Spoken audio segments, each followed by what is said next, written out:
నానా చెప్పు. హాస్పిటల్కి వెళ్తాను, వెళ్ళావా? ఆ పని మీదే ఫోన్ చేశానమ్మా. అల్లుడిని ఒక 10,000 ఉంటే వేయమనమ్మా. నెల రోజుల్లో తిరిగి ఇచ్చేస్తానమ్మా. ఇదిగో మీ చెల్లెలు మీకెందుకో ఫోన్ చేస్తుంది. డబ్బులు అడిగితే మాత్రం లేవని చెప్పండి. ఇప్పుడు ఎన్ని డబ్బులు ఎలా అడగాలి? ఏమండి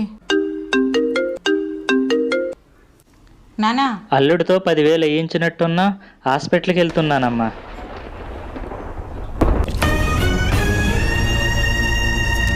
నన్ను క్షమించండి, మీ చెల్లెల విషయంలో చాలా తప్పుగా ప్రవర్తించాను. చూడు కళ్యాణి, మీ వారికి కష్టం వచ్చినా మా వారికి కష్టం వచ్చినా చివరికి మనకు కష్టం వచ్చినా అయిన వారే ఒకరికొకరు సహాయం చేసుకోకపోతే ఇంకెవరు ఆదుకుంటారే చెప్పు. ఏమండి మీ చెల్లెలు వాళ్ళ ఇంటికి వెళ్ళి మనమే డబ్బులు ఇద్దాం పదండి.